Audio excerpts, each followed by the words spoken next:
Hola, buenas, estudiante Conet. Espero que todos y todas se encuentren muy bien. Mi nombre es Luis Adrián, trabajo en la sede de Punta Arenas y para mí es un gusto pues compartir este pequeño espacio virtual con ustedes. Unas recomendaciones muy breves antes de iniciar. Este video no es largo, ojalá puedan verlo completo, sin interrupciones.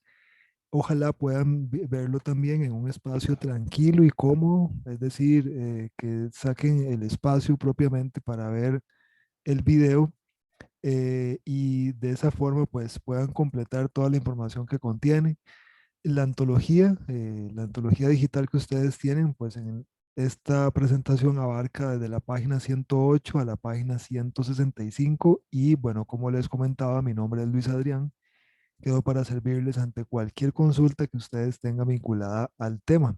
Ese que aparece ahí es mi número y con toda confianza, pues si tienen alguna pregunta, por favor, hacer la consulta. Daremos inicio. De nuevo, bienvenido, bienvenida. Buenos días, tardes o noches, dependiendo de la hora en que usted vea este video. Vamos a iniciar.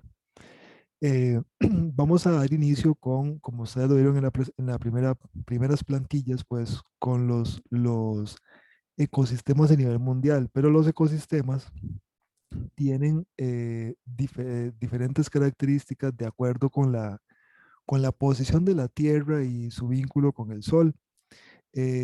Esa fotografía o esa imagen nos indica más o menos la inclinación de la Tierra. La Tierra no está completamente posicionada de forma recta o centrada, si quisiéramos verlo así, sino que tiene como una pequeña inclinación de unos 23,5 grados. Y esa inclinación pues también genera implicaciones importantes con respecto al clima. La Tierra, como vemos ahí, pues tiene diferentes áreas o zonas climáticas que van a generar dentro de ellas diferentes ecosistemas y van a permitir en esos espacios diferentes formas de vida distintas, principalmente, bueno, sobre la Tierra. Los polos, el polo norte y el polo sur, son zonas que se conocen como desiertos fríos porque son zonas desérticas pero completamente fríos. Son zonas en constante congelación. eh, Están tan frías pues por la forma en que los rayos del sol llegan ahí, que apenas y rozan el espacio geográfico, ya que la mayor concentración de calor y luz solar se enfoca en el centro del planeta. Como el planeta es curvo, pues los rayos del sol pues apenas si tocan la parte norte y la parte sur que corresponde a los polos.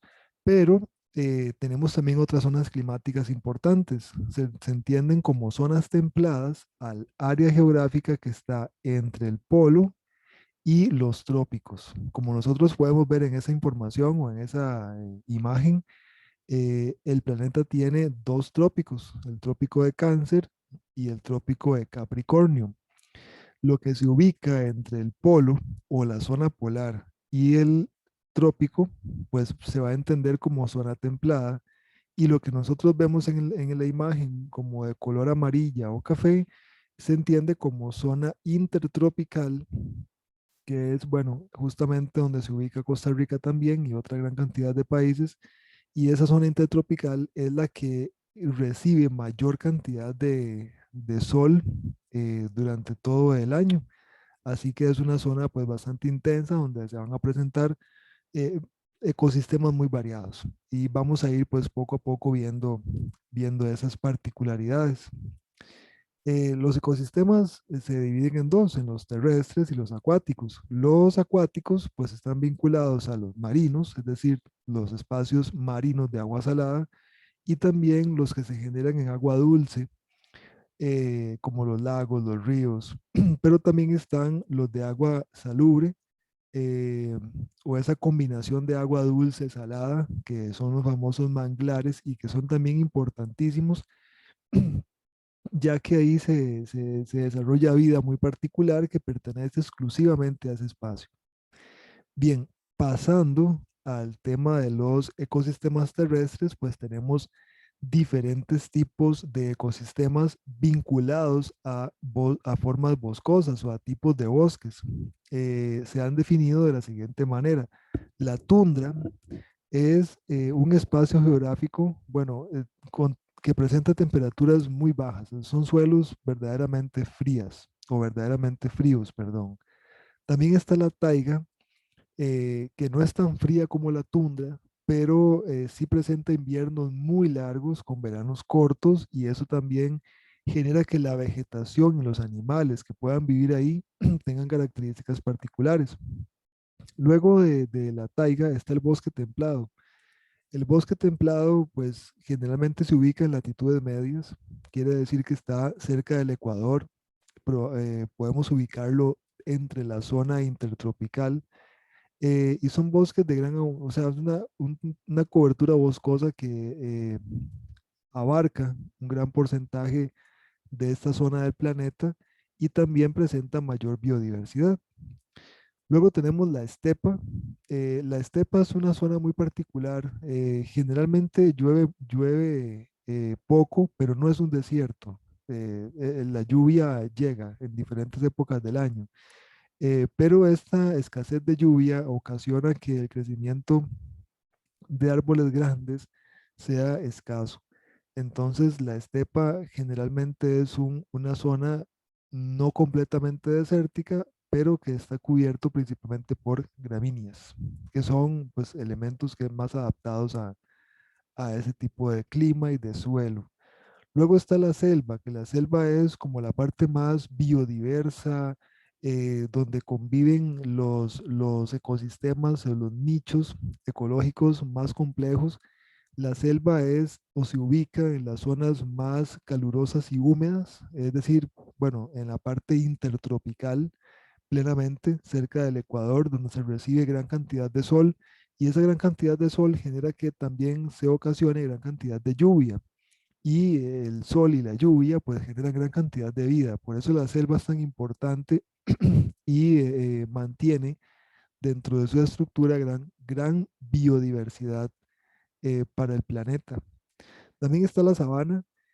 eh, no solo se ubica en África, sino también en otros países, pero la sabana, pues para tener una imagen un poco más gráfica de lo que implica, son pues estas imágenes que podemos ver en canales como National Geographic o Animal Planet, por ejemplo, donde habitan cebras, leones, las hienas. Son espacios un poco secos, pero también hay cobertura boscosa.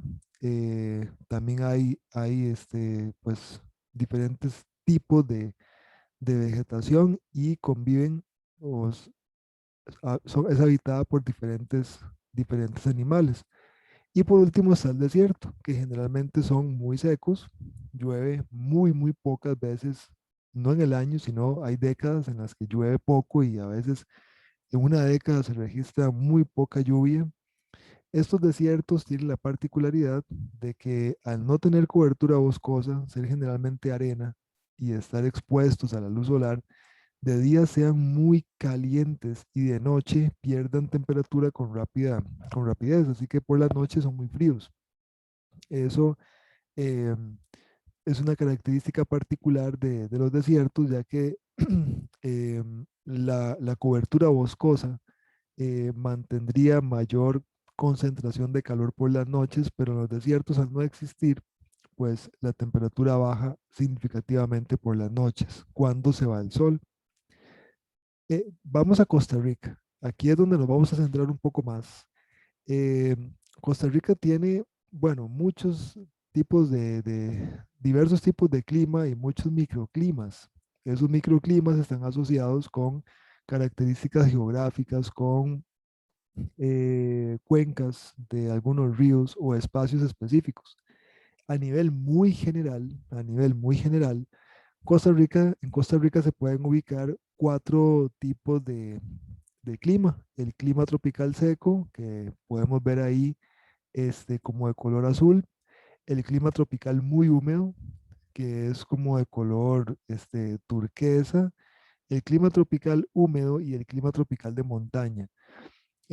No es, estas definiciones no son, eh, digamos, definitivas y este mapa no lo muestra de forma tan específica. Así que en diferentes partes del país podemos encontrar espacios que corresponden a un clima, aún así, siendo predominantemente y más importante otro tipo de clima. Eh, por ejemplo, en la zona de Guanacaste podemos encontrar también, aunque la zona de Guanacaste se genere o se entienda principalmente como un clima tropical seco, también podemos encontrar el clima tropical húmedo en esa región, por ejemplo. ¿Por qué Costa Rica tiene todas estas características? Porque hay una gran variedad de ecosistemas. ¿Qué hace a Costa Rica tan diversa, verdad? Es como una pregunta que generalmente nos hacemos y que, bueno, es la razón por la cual gran cantidad de turistas también viene al país a tratar de aprovechar, ver y conocer otras especies que incluso para nosotros pueden ser cotidianas. Bueno, hay dos razones importantes. Costa Rica tiene una posición geográfica, una situación geográfica también y una características geográficas, geomorfológicas que en conjunto con otros elementos pues van a resultar interesantes en la formación de diferentes tipos de clima y de diferentes tipos de ecosistema. Ese mapa que recién vemos ahí a la izquierda es un mapa que nos explica un poco la función de los vientos sobre nuestro país. Los vientos o los famosos vientos alisios, como también se conocen, afectan principalmente Costa Rica por el Caribe. Los vientos alisios hacen un recorrido muy grande, como desde las Islas Azores y empiezan a bajar por el Océano Atlántico, pasan por el Caribe y llegan a soplar con fuerza en la parte continental de nuestro país, en la parte Caribe. Sin embargo, Costa Rica tiene un sistema montañoso importante. No somos un país completamente plano. Así que ese sistema montañoso, representado principalmente por la cordillera de Talamanca, la cordillera volcánica central, la cordillera de Tilarán y la volcánica de Guanacaste, representado espacialmente con ese color amarillo que podemos ver en el centro del mapa, que se ubica como de noroeste a sureste, esas montañas impiden que ese viento cargado de humedad pase sobre el territorio y más bien exigen a esas corrientes de viento de descargar humedad en la zona del Caribe. Por eso es que el Caribe es constantemente más húmedo, o sea, es una zona donde generalmente se entiende que no hay un verano, eh, todo el tiempo llueve más y es también en gran parte por la influencia de los vientos alisios. El resto del país va a estar influenciado de una u otra forma también por estos vientos, eh, por la zona de convergencia intertropical y por las características geográficas de la región. Pero bueno, de forma muy general, podemos entender cuatro eh, tipos de clima, que sería el clima tropical seco para la parte de Guanacaste, clima tropical muy húmedo, clima tropical húmedo y clima tropical de montaña. Vamos a verlo con otra diapositiva o con otras imágenes para poder entenderlo un poco mejor. Aquí está un mapa, o aquí hay un mapa de Costa Rica dividido por regiones. Por ejemplo, si lo podemos observar de, de izquierda a derecha, pues vamos a ver que la parte de Guanacaste es definida como Pacífico Norte, la parte de Punta Arenas y un sector de la península de Nicoya es definida como Pacífico Central. Pues sobre el Pacífico Central encontramos al Valle Central, que sería como el centro del país, y también la región norte. La región norte está ocupada, bueno, por toda esa zona fronteriza con Nicaragua, pero una gran parte de San Carlos, eh, principalmente, aunque también desde luego de Guanacaste. Tenemos toda la gran zona Caribe de color gris y al sur tenemos el Pacífico Sur. Así que eh, por lo menos en la parte del Pacífico tenemos tres secciones. El Pacífico Norte, Guanacaste, Pacífico Central, que abarca parte de la península como Paquera, Lepanto, por ejemplo, Obviamente Punta Arenas sí llega más o menos como hasta Parrita, Quepos, Manuel Antonio, y de ahí para abajo se entiende como Pacífico Sur, donde las condiciones climáticas cambian un poco. Veámoslo de esta forma. Entonces, Guanacaste y Punta Arenas van a tener un clima tropical seco. Ahí donde están esos conos de color rojo es más o menos donde podemos ubicar ese tipo de clima tropical seco. También está en el Pacífico Sur y en el Atlántico Norte, podemos ubicar un clima tropical húmedo.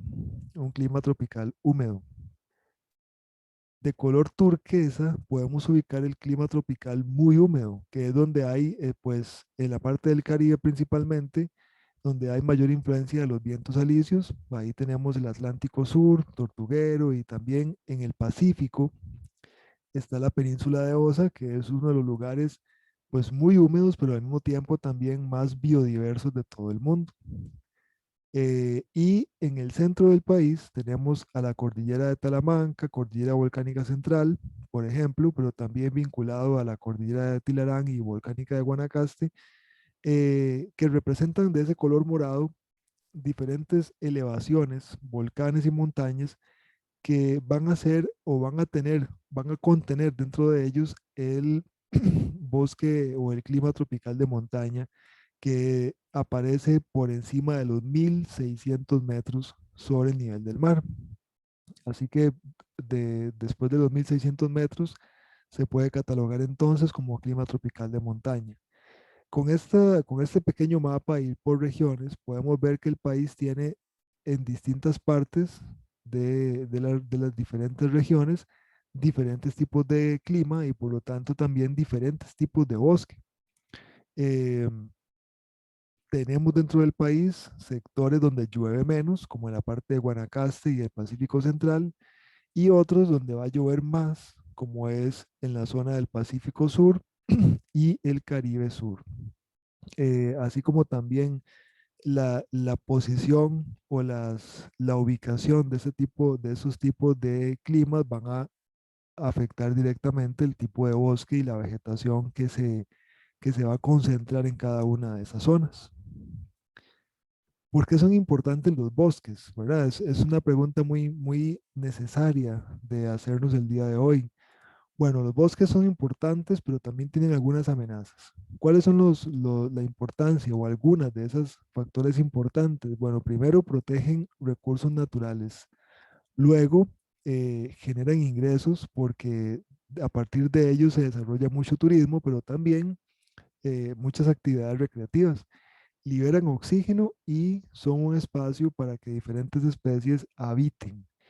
Dentro de las amenazas que sufren los bosques están la deforestación, los incendios forestales, la contaminación en general, humo, basura, ¿verdad? Todo ese tipo de cosas, la caza ilegal, el desarrollo inmobiliario sin control.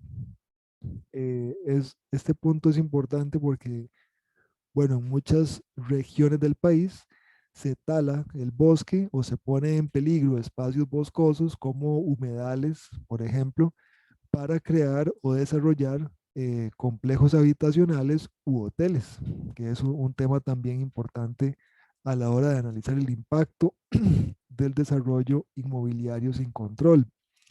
Está también la ampliación de la frontera agrícola y esto es cuando el bosque es talado para sembrar más, para en ese espacio antiguamente boscoso ahora producir algún tipo de agricultura o ganadería, actividades agrícolas o pecuarias. Y también los bosques son amenazados por el cambio climático. Entendemos el cambio climático como una variación eh, en en el clima a nivel mundial que puede afectar diferentes especies, animales y vegetales y desde luego también al ser humano. Bueno, entonces, esos son los bosques de nuestro país. Costa Rica, por las características geográficas y su situación geográfica o ubicación geográfica, tiene, como ya vimos en mapas anteriores, diferentes tipos de clima, diferentes tipos de bosque, incluso dentro de una misma provincia, por ejemplo. No es lo mismo estar eh, en la parte baja de Punta Arenas, donde se ubica, por ejemplo, el clima tropical seco, y hay un tipo de bosque, ¿verdad? Tropical seco con especies y vegetales y animales específicas que, por ejemplo, dentro de la misma provincia, pero en Monteverde, donde vamos a encontrar otro tipo de, de especies y otro tipo de clima. Eh, Va a depender un poco entonces de la altitud, pero también de otros elementos geográficos. Los bosques en Costa Rica, pues tienen mucha importancia, pero asimismo muchas amenazas. Costa Rica ha tratado, vamos a ver, Costa Rica ha tratado de conservar desde hace mucho tiempo gran cantidad del territorio para la preservación justamente de espacios naturales. Hay diferentes modalidades. En áreas de conservación se ubican 11 áreas de conservación, que son como los espacios más grandes, donde dentro de cada área de conservación puede haber diferentes parques nacionales. Hay 26 parques nacionales y también entre reservas biológicas y refugios de vida silvestre hay 25 ya reconocidos y establecidos. Em, no son lo mismo, ¿verdad? No, no es lo mismo un parque nacional que una reserva biológica o un refugio de vida silvestre. Un parque nacional está más abierto a la visitación, es un poco más, tiene un enfoque un poco más turístico, sin dejar de lado la parte ambiental y de concientización, pero el parque nacional busca o va a permitir que mucha gente ingrese. Las reservas biológicas y los refugios de vida silvestre están un poco más vinculados, si bien es cierto, reciben también turistas, pero están un poco más vinculados a la investigación y a la conservación. De hecho, algunos espacios reconocidos como refugios de vida silvestre o reservas biológicas no son del Estado, sino que están en manos privadas. Pero aún así, estando en manos privadas, tienen el fin último de conservar. Así que, bueno, Costa Rica protege un poquito más del 25% del territorio bajo alguna modalidad que pretende proteger o resguardar, perpetuar el bosque o espacios boscosos de diferentes tipos, ¿verdad? Bosques tropical secos, tropical húmedo, tropical muy húmedo o de montaña. Ahí vemos algunas imágenes de diferentes parques nacionales, como el Santa Rosa, el de los Quetzales, el famoso Parque Braulio Carrillo y el Parque Manuel Antonio, que dicho sea de paso es uno de los parques que recibe mayor visitación en Centroamérica y también pues eso genera amenazas y desafíos para la administración del parque como tal. Bueno, esta protección de los bosques está enteramente vinculada con el siguiente tema, que es la problemática en torno a la producción de alimentos. Los alimentos, desde luego, son fundamentales para la vida misma. Esta parte de la producción de alimentos, yo los invito a que ustedes la revisen más a fondo, se ubica entre la página 137 y 150 de la antología. Siempre se sugiere la lectura de la antología y que ese tipo de videos o de clases mediante el canal de YouTube sean un apoyo. Bueno, entonces es importante proteger los bosques, pero al mismo tiempo es necesaria o necesario generar espacios para la producción de alimentos. La producción de alimentos es muy diferente en países ricos que en países pobres. Estas dos imágenes nos lo dicen todo. Mientras en un país desarrollado o un país rico tienen maquinaria y utilizan tecnología, no solo para la maquinaria como en sí, sino para la ingeniería genética de los diferentes productos agrícolas, en los países más empobrecidos o países subdesarrollados, todavía eh, la forma de desarrollar el trabajo agrícola es manual.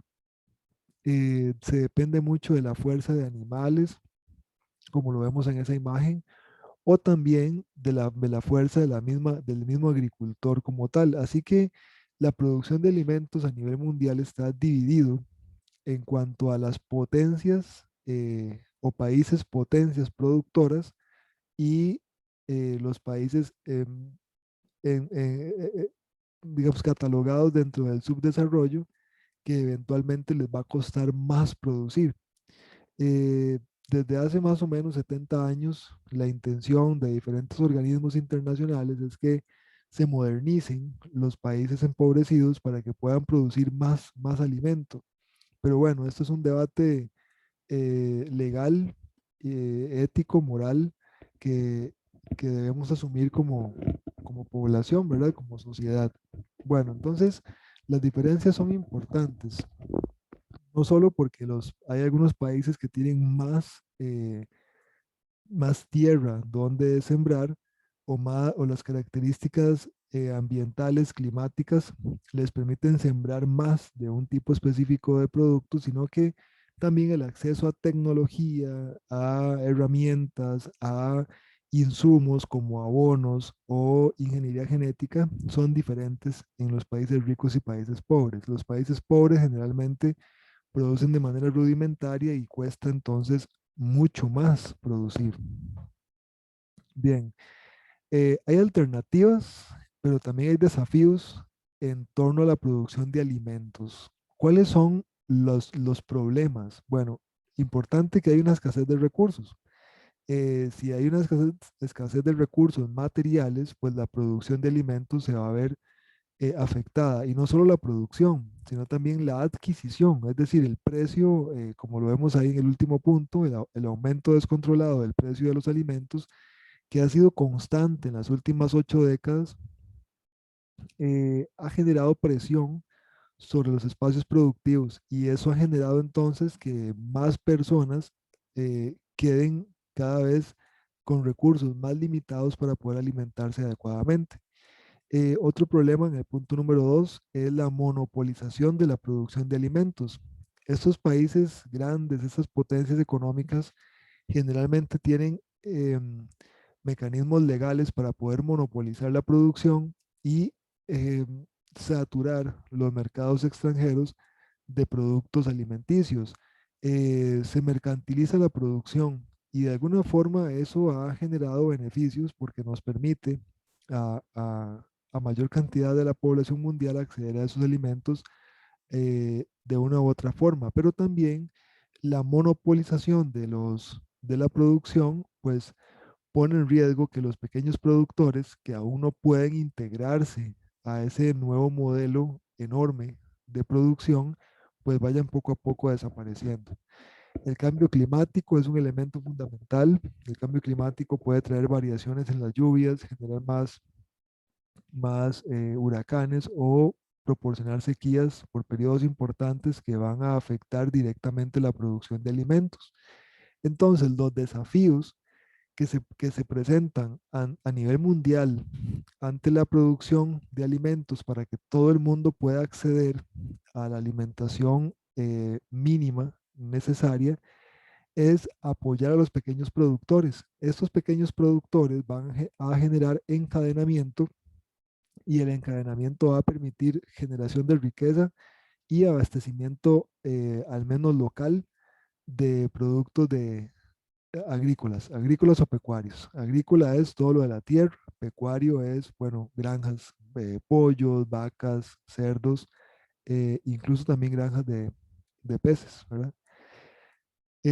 Otro desafío es desarrollar productos de calidad a bajo costo para que la población pueda acceder a mejores productos, a mejores semillas y poder cultivar mejor. Desde luego que mejorar la situación social y laboral de las zonas rurales. Hay una diferencia enorme entre las zonas urbanas y rurales, por lo menos acá contextualizado en América Latina. Eh, las áreas urbanas generalmente absorben gran cantidad de mano de obra porque eh, la población de las zonas rurales migra hacia las ciudades a buscar empleo.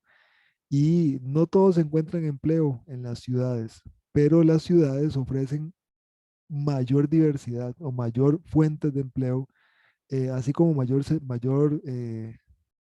aporte de servicios o mayor calidad en estos servicios. Así que mucha gente migra, abandona el campo, deja de sembrar por ir a trabajar a la ciudad. Y eso es un desafío importante que se presenta para esta ocasión. También la eficiencia y sostenibilidad de la producción agrícola y pecuaria y desde luego la innovación a favor de la salud. Es decir, que todo lo que se produzca nuevo eh, a nivel genético, molecular o bien mejoramiento de semillas pueda ser beneficioso para la salud en general. Vamos a verlo aquí en la siguiente diapositiva. La salud y los alimentos se vinculan con algo definido como seguridad alimentaria. La seguridad alimentaria, según la FAO, es cuando todas las personas tienen en todo momento acceso físico, social y económico a suficientes alimentos inocuos y nutritivos para satisfacer sus necesidades alimenticias y sus preferencias en cuanto a los alimentos, a fin de llevar una vida activa y sana. Eso es seguridad alimentaria. Solamente dentro de los estados, ¿verdad? Sus diferentes administraciones o gobiernos pueden ejecutar proyectos para que la seguridad alimentaria de un país o de una región sea cada vez más estable. De lo contrario, la seguridad alimentaria, el acceso a la comida o la facilidad con que la población accede a los alimentos va a ser cada vez más peor. Entonces, esto nos lleva a reflexionar eh, cómo está la seguridad alimentaria en el país. Creo que todos sabemos que Costa Rica es un país agrícola, que, bueno, gran parte de su producción o de su riqueza también se genera a partir del agro. Pero, ¿qué tanto de esa producción agropecuaria realmente colabora a la seguridad alimentaria? Costa Rica siembra arroz, pero no alcanza. Costa Rica siembra frijoles, pero no alcanzan. Costa Rica produce maíz, pero generalmente no es suficiente y es necesario importar productos desde otros países como Estados Unidos, Argentina, China, Nicaragua incluso. Entonces son productos que de alguna forma consumimos a diario y que el país no es capaz de proveer el mercado interno. Hay un riesgo en nuestra seguridad alimentaria. Eh, es importante. Ven que interesante esta noticia del 2017 porque el encabezado indica que productores agrícolas de Costa Rica son cada vez más viejos y los jóvenes no parecen tener el mismo interés en continuar con esta ocupación. Este fue un estudio desprendido de una investigación que hace el Semanario Universidad, donde dice que hay cantones en los cuales la edad promedio de la gente que se dedica a la agricultura ronda los 68 años. Quiere decir que las personas que se dedican hoy a la agricultura en esos cantones lo han hecho toda su vida, pero no hay recambio generacional. Es decir, los hijos de esos señores que actualmente continúan sembrando no se dedican a la agricultura, están vinculados a otros aspectos productivos, es decir, probablemente migraron del campo a la ciudad para buscar empleo, porque la agricultura ya no es un espacio factible que le permita su reproducción material como ser humano. Así que mucha gente migra y eso pone en riesgo la seguridad alimentaria. Cada vez hay más presión sobre menos espacios productivos para la generación de alimento. Eh, Vemos una foto ahí a la izquierda lamentablemente, de una zona precarizada o de un precario, ¿verdad? Donde generalmente las personas viven hacinadas y no hay espacio para el desarrollo de la agricultura. Pero bueno, Costa Rica tiene también instituciones que deberían regular o que pueden mejorar esta situación. Uno de ellos es el Ministerio de Agricultura y Ganadería y el otro es el INDER, que significa Instituto de Desarrollo Rural, antiguamente llamado IDA, antiguamente llamado ITCO, que la función de esa institución es básicamente pues otorgar espacios, otorgar tierra a las personas para que las personas puedan desarrollar una vida digna en esos espacios específicos otorgados por el Estado. Por otro lado, el Ministerio de Agricultura y Ganadería eh, pues podría eventualmente apoyar todavía más a los pequeños productores para que esos pequeños productores generen encadenamiento, también generen empleo en la zona rural y las personas no necesiten salir de la zona rural e ir al gran área metropolitana, porque en el gran área metropolitana generalmente se está dando un enorme problema que es la precarización de todas esas personas que no tienen acceso a tierra, que no tienen acceso a espacio para cultivar y tampoco tienen empleo con el cual puedan comprar alimentos o satisfacer sus necesidades primarias. Bien, así que básicamente la intención del país debe ser esa. Vamos a echar un ojo un poco más por la producción general. Ven qué interesante. Bueno, Costa Rica se divide por diferentes regiones. Ahí vemos Pacífico Norte, Guanacaste, zona norte, la parte de San Carlos y Upala. Caribe es como la parte del Caribe Norte y Caribe Sur. En la región central, que es entendida como básicamente el gran área metropolitana, de color morado aparece la región Pacífico Central y el Pacífico Sur de color verde. Y en ese cuadrito nos aparecen los productos que generalmente a nivel agropecuario se generan ahí. Pacífico Central y Norte, melón, sandía, papaya, mango, caña de azúcar. Pacífico Central, papaya, mango. En el norte se genera piña, raíces, tubérculos, naranjas, corazón de palma, caña de azúcar. En el Caribe, banano, piña, cacao y plátano. En el Pacífico Sur, pues está el café, aceite de palma, algunas frutas exóticas. Y en el Valle Central también está, desde luego, el café, hortalizas y mini vegetales. También se producen flores y otro tipo de elementos ornamentales que se exportan, que no son necesariamente comida.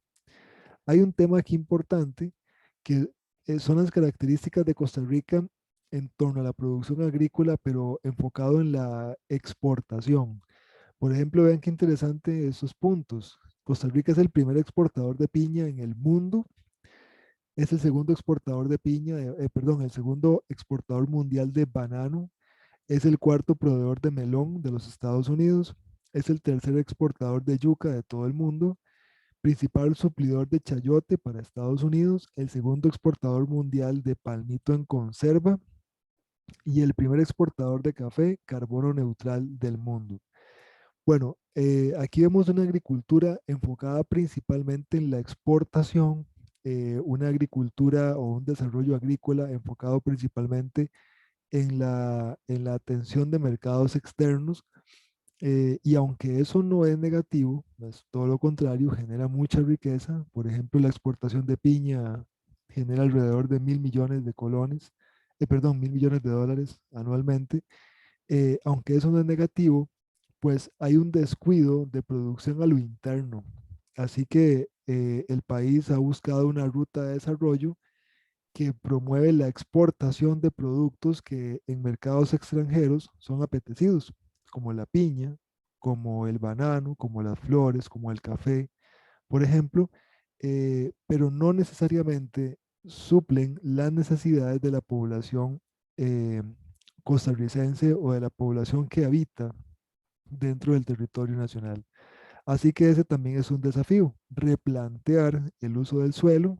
Costa Rica es un país relativamente pequeño, con un espacio geográfico pequeño, ¿verdad? Para estar en los primeros lugares de la exportación de piña. Bueno, en este caso la piña, que también es un problema o ha generado problemas porque desertifica el suelo y por lo menos en la zona de San Carlos ha generado problemas con la famosa mosca de la piña que afecta al ganado, entre otras cosas.